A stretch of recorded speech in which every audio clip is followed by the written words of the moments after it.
Alright, so now we have the hard disk, and this is a 3.5-inch Seagate hard disk. Be very careful taking it out. Alright, so there it is.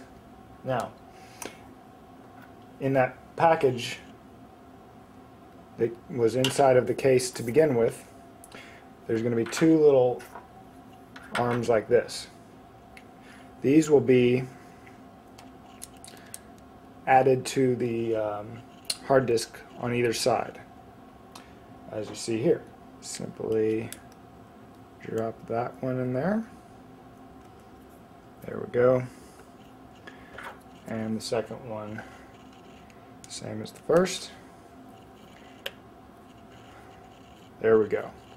Now this is ready to slide into the case here. You can see here, this tray